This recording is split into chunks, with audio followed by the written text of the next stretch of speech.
Mesmo assentado como você está, eu queria convidar você a abrir a sua Bíblia lá em Marcos, capítulo 15, verso 39, e nós vamos tão somente olhar para esse versículo nesta noite, tá? Eu queria que você observasse, eu vou ler aqui, mas tenta acompanhar, observando cada palavra, né? É um versículo só, que diz assim, Marcos 15, 39. Quando o centurião que estava em frente de Jesus ouviu seu brado e viu como ele morreu, disse: realmente, este homem era o Filho de Deus. Você pode ler comigo agora? Vamos lá, juntos? Quando o centurião que estava em frente de Jesus ouviu seu brado e viu como ele morreu, disse: realmente, este homem era o Filho de Deus. Fico pensando, por que dentre tantos fatos que acabaram ocorrendo naquela ocasião ali, que envolve a morte, né, a crucificação de Jesus, depois também a sua ressurreição, por que se tornou tão importante destacar esse detalhe? Porque é um detalhe. É a reação de um centurião romano diante da morte de Jesus. Por que se tornou tão importante? A gente sabe que ele está declarando, reconhecendo que Jesus é o Filho de Deus, mas dentre tantos fatos que ocorreram ali, algo assim poderia passar despercebido ou se tornar irrelevante, não é tão importante assim. Mas Mateus, Marcos, Lucas, ainda que com diferenças pequenas na sua narrativa, esses três evangelistas, eles descrevem o tal centurião anônimo diante da cruz de Jesus. A gente não sabe muito sobre ele, sobre o centurião. Mas a gente pode deduzir algumas coisas que eu acho que são importantes para nós. Primeiro, assim, entender que ele era um centurião. É uma linguagem que nós não estamos acostumados com ela. Mas o que é um centurião? Centurião era uma patente militar da guarda romana. Então, centurião é aquele que cuida de uma centúria, ou seja, de 100 homens. Então, ele tem debaixo de si 100 soldados sob seu comando. E ele, então, dá as ordens para esses 100 homens. Provavelmente, ele era o comandante da guarnição que havia, na noite anterior, tinha buscado Jesus lá, no Getsêmani. Eles prenderam Jesus, eles bateram em Jesus, eles levaram Jesus em vários lugares, né, foram várias instâncias de julgamento, e eles crucificaram Jesus. Normalmente era isso, né? São homens que estão trabalhando 24 horas. E ele comanda esses 100 homens, porque 100 homens era suficiente para aquele evento. E eles estão, noite adentro, agora já de manhã do dia seguinte, eles estão trabalhando. E ele é o chefe desses homens. Ele devia ter mais de 50 anos. Porque dificilmente alguém com menos idade alcançaria essa patente. Então ele é um homem vivido, é um homem de 50 anos já. Ele estava ali juntamente com seus soldados para manter a ordem, e ele tinha que assegurar que a resolução de Pilatos fosse efetivada. O homem tem que ser crucificado. E perceba que lá no versículo 44 vai dizer que é ele quem Pilatos manda chamar para averiguar se Jesus havia morrido mesmo. Por isso que ele está diante da cruz de Jesus, né? Porque essa é a função dele, ele é o chefe. E ele fica na frente da cruz. E é ele que é uma espécie de o que hoje quem faz é o médico, né? Morreu, dá um atestado de óbito. Nesse caso, naquela circunstância, ele é o homem que o Pilatos manda chamar e diz assim: ele morreu mesmo? Então é ele que diz: olha, ele morreu. Eu vi que ele morreu. Por isso que ele fica diante da cruz, parado ali, olhando para aqueles crucificados ali. Presume-se, né, que um centurião seria um homem fisicamente forte. Era um homem de boa estatura, talvez um pouco rude, frio, acostumado a ver gente morrer, executar pessoas. E alguém que é muito fiel às ordens superiores, porque ele é um experiente comandante militar. Então ele não tem muita emoção. Ele é alguém frio. E ele fica ali olhando pessoas morrerem. Ele está acostumado a fazer isso.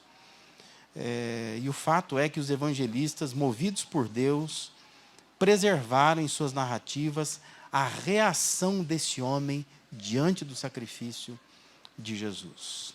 Aquele centurião com cerca de 30 anos, pelo menos, de experiência, vendo dezenas, talvez centenas de pessoas morrerem na frente dele, ele nunca tinha visto uma morte como aquela. E é justamente por isso que os evangelhos preservam esse detalhe.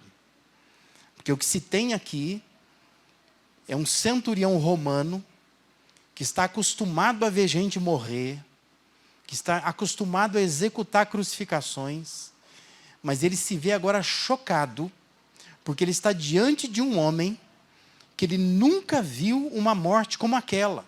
Nunca viu um homem morrer daquele jeito. E isso chama a sua atenção. Por isso a gente precisa entender que não se tratava de mais uma morte. Não é só mais uma morte, mas é uma morte singular, carregada de significado, de propósito. E da boca desse homem sai uma frase, uma confissão, na verdade. Ele diz assim: verdadeiramente, este homem era o Filho de Deus. A pergunta é: o que levou este homem a fazer uma declaração como essa? Por que ele fala isso? O que ele observou? O que ele viu ali? O que chamou tanto a atenção dele para fazer uma declaração de reconhecimento? Resposta simples é: ele foi impactado pela cruz. Aquela cruz o impactou. Quantas cruzes ele já havia visto? Quantas pessoas morrerem na cruz? Mas aquela cruz era diferente. E ele foi impactado por ela. E ele observa algumas coisas naquele contexto que eu queria compartilhar com você nessa noite aqui, nesses dias que nós estamos, que antecedem a nossa chamada festa de Páscoa, né? Quando nós estamos comemorando daqui uma semana a ressurreição de Jesus, mas hoje eu quero pensar com você um pouco sobre a morte dele.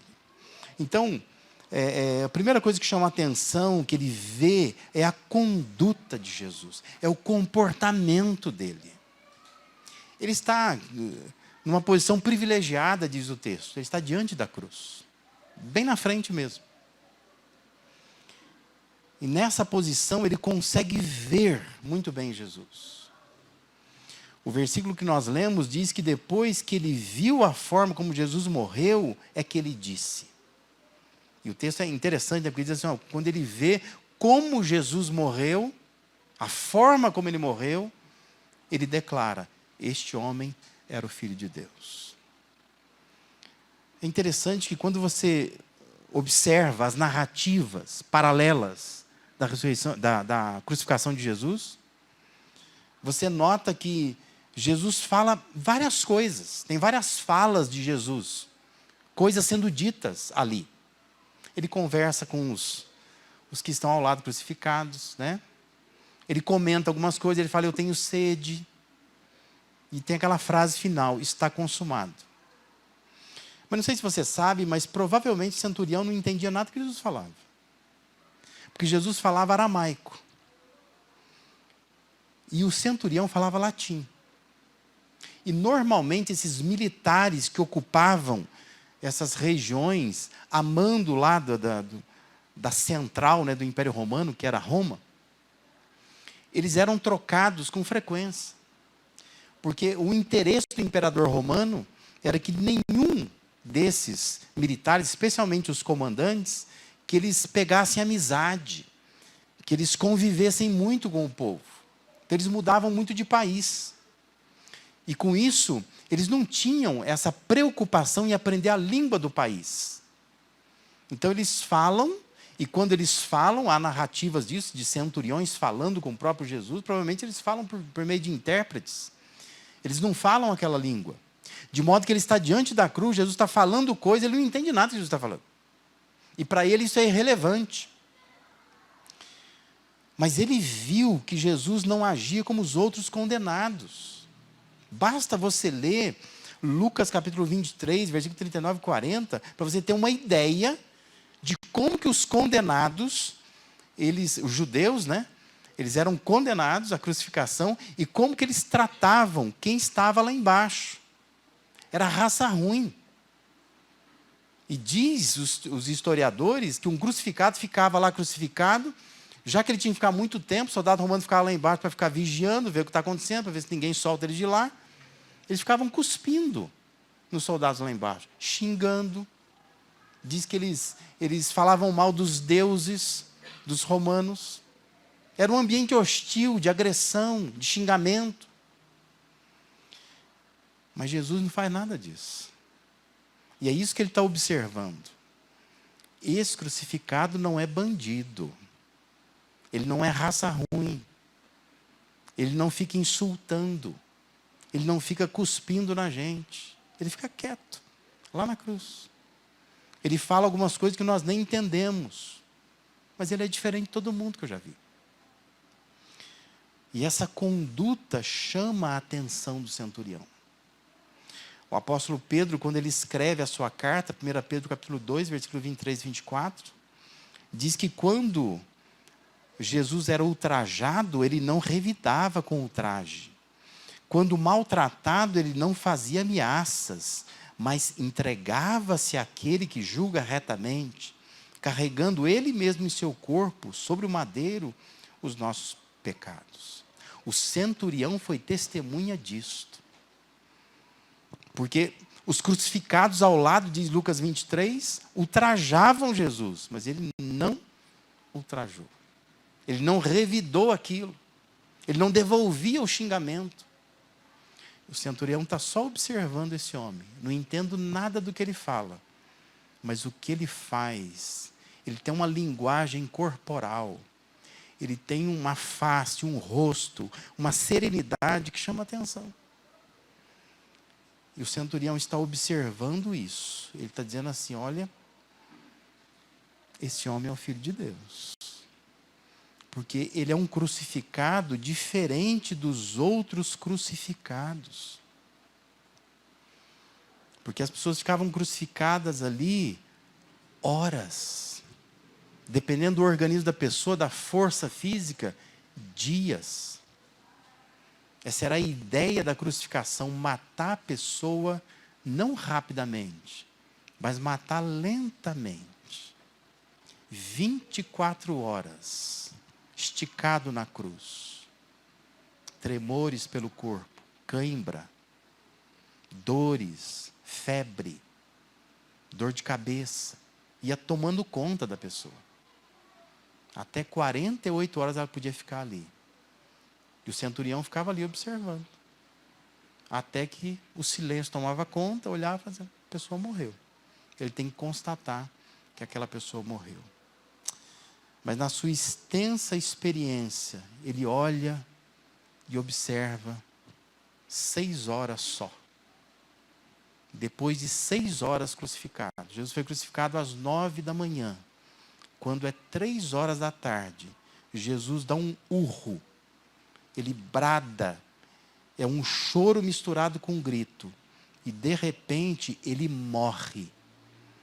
O centurião observa que ele não foi morto, que na verdade ele se entregou.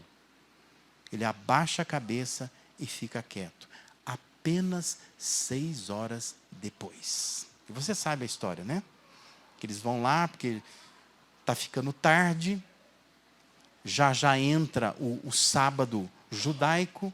É melhor não deixar esses corpos aí. Vamos quebrar as pernas deles. Porque quebra as pernas, ninguém morre de quebrar as pernas, né? Mas quando quebra as pernas, eles param de respirar, eles não conseguem erguer o corpo para respirar, eles vão morrer sufocados. Mas quando chega em Jesus, ele está morto. Imagine um homem que já viu dezenas, talvez centenas de crucificações. Nunca vi alguém morrendo tão rápido assim. E uma clara percepção de que ele se entregou. Ele não foi morto, ele se entregou. Ele faz algumas coisas, de repente abaixa a cabeça e morre. E João vai dizer que antes disso ele falou, está consumado. Esse homem olha e diz, esse homem era filho de Deus. Ele era filho de Deus. Ele é diferente de tudo que eu já vi. Nunca vi alguém morrer assim. Com tanta calma, serenidade, se entregando dessa forma. O que ele viu em Jesus chamou a sua atenção. Segundo lugar, o que mais que ele observa ali? Ele observa o cenário em volta, ao redor de Jesus. Marcos capítulo 15, versículo 40 e 41, diz que estavam também ali algumas mulheres, observando de longe. Entre elas estava Maria Madalena, Maria mãe de Tiago menor e de José. Tinha também a Salomé, as quais, quando Jesus estava na Galiléia, o acompanhavam e serviam. E além dessas, muitas outras que haviam subido com ele para Jerusalém. O centurião olha e diz assim, esse homem, não é só a atitude dele, mas olha em volta dele, o que esse povo está fazendo aqui? Porque era comum nesses cenários, nem os familiares passarem por ali. Porque quem é crucificado é raça ruim, é bandido, ninguém gosta dele, nem a família quer mais. Aqui e ali você tinha uns poucos familiares reunidos olhando a crucificação. Mas ele olha e ele diz, tem uma multidão. E ele percebe que Jesus desperta paixão nas pessoas. Em volta dele tem muita gente. E ali tem gente que está cheia de ódio. Gente querendo ver Jesus agonizando. Tinha uma multidão ali que estava assim. Até que enfim, esse homem que vivia nas ruas aí pregando, falando coisas, até que enfim ele está na cruz. E tem gente que não quer perder esse momento. Está com os olhos ali esbugalhados, né, cheios de raiva, querendo ver ele crucificado, gostando daquilo. Mas também ele vê que tem gente cheia de gratidão pelas coisas que Jesus havia feito e ensinado.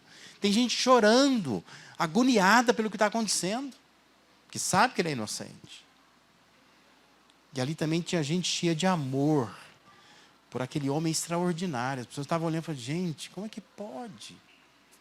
E eu fico imaginando assim, pessoas que foram curadas por ele, estão ali olhando e falam, como que pode crucificar alguém que me curou, que me ajudou, que me ergueu?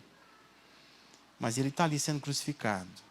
E o centurião começa a observar tudo isso em volta. Lucas, lá no capítulo 23, versículo 27, ele vai dizer que seguiu numerosa multidão de povo, e também mulheres que batiam no peito e lamentavam.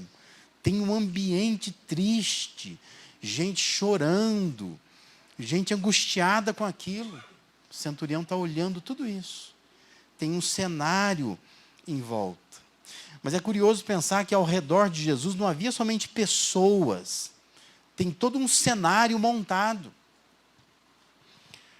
Capítulo 15 de Marcos, versículo 33, diz assim, chegada a hora sexta, houve trevas sobre a terra até a hora nona. No meio do dia, ao meio-dia, quando nós sabemos que é aquela hora que o sol está bem no meio, né? A gente usa aqui no Brasil, né, uma expressão, né, aquele sol de rachar mamona, né? Tem um sol para cada um lá fora. Naquela hora, o texto diz que virou noite. Escureceu. Como quando vai cair uma chuva pesada. De repente escureceu. E o centurião está observando isso. Estranho. Ainda vi ontem no clima-tempo. Não ia chover, né? centurião está ali conectado, começa a observar. Por que escureceu? E não é uma nuvem que passa. Passa 1 hora, 2 horas, 3 horas. Do meio-dia até as 3 da tarde. Escuro. Escureceu. Tempo fechou. Mais interessante. Diz que às 3 da tarde, Jesus abaixa a cabeça. O centurião olha e fala assim, eu acho que ele morreu. Aí olha para o tempo se abriu. O sol voltou a brilhar. Você consegue se colocar no lugar do centurião? Eu nunca vi um cenário assim. Nunca vi isso. Como que pode? Quando ele morreu, a luz brilhou. O que é uma ilustração belíssima do que ele veio fazer. Jesus vem trazer luz para as nossas trevas. Quando ele se rende ali, a luz brilha de novo. O dia voltou. A luz retornou. E o centurião está observando esse cenário. Gente, eu tenho tanta experiência. Eu já vi tantas crucificações. Mas nunca vi uma mobilização desse tamanho, envolvendo tanta gente, tantos sentimentos, tanta emoção, e tanta alteração do clima. Como que pode? Estava trevas por 3 horas, virou luz de repente quando esse homem morreu. E quando ele vê tudo isso, ele diz assim, este homem era o Filho de Deus. Ele é o Filho de Deus. Não é possível alguém que mexa com tantas pessoas, que atraia tanta gente para si, e que mexe com o clima. Ele só pode ser Filho de Deus. Por isso que ele faz essa declaração, ele observa o que está acontecendo ao redor.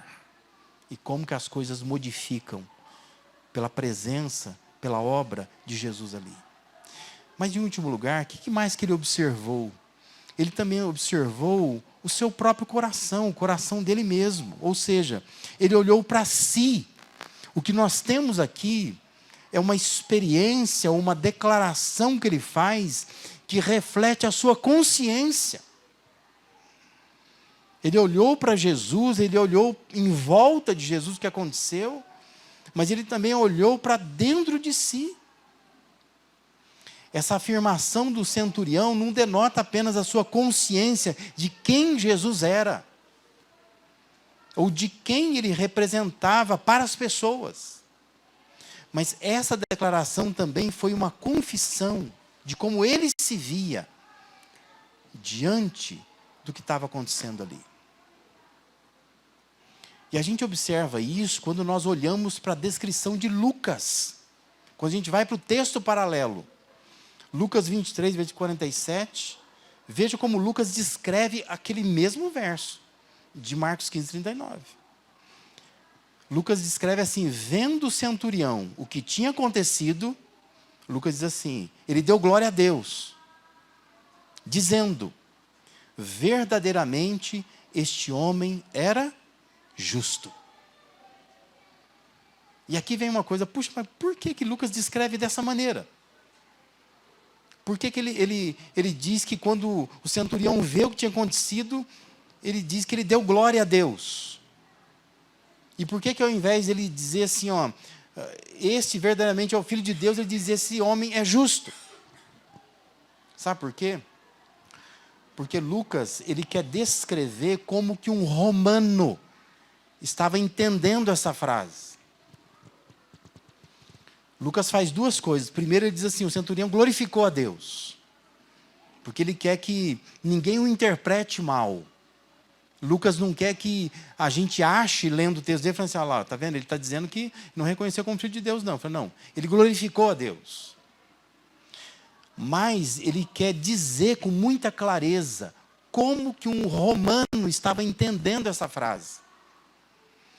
Ele não estava só dizendo assim, não, ele é o Filho de Deus. Ele está dizendo assim, ele é justo. E a intenção de Lucas é retratar o sentimento do centurião. O centurião, quando ele olha para Jesus, quando ele vê o comportamento de Jesus, quando ele olha ao redor de Jesus, vê as pessoas mobilizadas em torno dele, vê o cenário acontecendo, ele olha para si, e é como se fosse hoje, imagina-se um policial militar da rota, né, que usa aquele bonezinho meio caído de lado, pegar o bonezinho e jogar no chão, assim, sabe essa atitude? Dizer assim, como é que eu fui me meter num negócio desse? Ele era justo. É perceptível que ele era justo. Aonde eu fui enfiar minha vida? Por que eu fiz isso? Eu participei de uma situação armada. E esse homem era filho de Deus, justo, correto.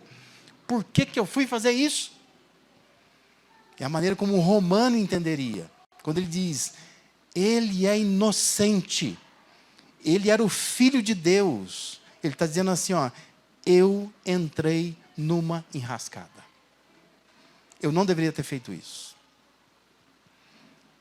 É como se ele se jogasse ao chão, e pode ser que ele se jogou mesmo. E ele dissesse assim, ai, não acredito nisso, né? Ele era inocente. E eu fui crucificar. Debaixo do meu comando foi crucificado um homem inocente. Ele olhou para si mesmo. E ele está pensando assim, como que eu pude matar esse homem? Como que eu pude matar? Aquele centurião olhou para si e viu que diante dele estava o Salvador. Estava o justo inocente. E ele ali totalmente perdido. Envolvido em algo que ele sabe que ele não deveria fazer. A minha oração é para que você experimente o que aquele centurião experimentou. Que você consiga ter esse tipo de consciência, esse tipo de coração. Mais de 50 anos de vida. Talvez 30 anos vendo pessoas sendo crucificadas. Mas maravilhado com aquele que estava diante dele naquele momento. O que Deus deseja certamente é que nesta noite você olhe para Jesus e você afirme, verdadeiramente, Ele é o Filho de Deus. Por aquilo que Jesus é, por aquilo que Ele faz, o quanto que Ele já fez por pessoas, o quanto que Ele já alterou nesse mundo, por aquilo que você é. Quando você olha para você, você se vê como um pecador, você olha e diz, por que Ele morreu na cruz por mim? Lembra que quando Pedro vai pregar, lá em Atos capítulo 2, aos judeus, ele diz, vocês o mataram, crucificando na cruz. E é esse sentimento que nós precisamos ter. Nós o matamos com os nossos pecados. E nós precisamos entender, este homem verdadeiramente é o Filho de Deus. Não se trata de mais uma morte, mas de uma morte única. Com um propósito singular, com um efeito excepcional de salvar a humanidade. Eu quero muito que você pare nesse momento e você entenda isso. Que você saia daqui pensando nisso. Nós vamos, daqui uma semana, celebrar a ressurreição de Jesus, né? A festa da Páscoa. Mas nós precisamos entender, antes da alegria da ressurreição, entender a tristeza da morte. Ele se entregou por nós. E nós podemos estar agora como que aquele centurião, diante da cruz. Nós precisamos observar quem Jesus é. Observar todo o cenário ao redor dele. E observar o nosso próprio coração. E pensar, um inocente foi entregue pelo nosso pecado. Nós precisamos colocar a nossa vida nas mãos dele. É só isso que Deus espera. É isso que nos salva. Por isso que a gente diz que a salvação é pela graça. Ela é de graça. O preço já foi pago lá na cruz. Ele fez isso. Basta a nós reconhecer a eficácia daquela cruz para as nossas vidas.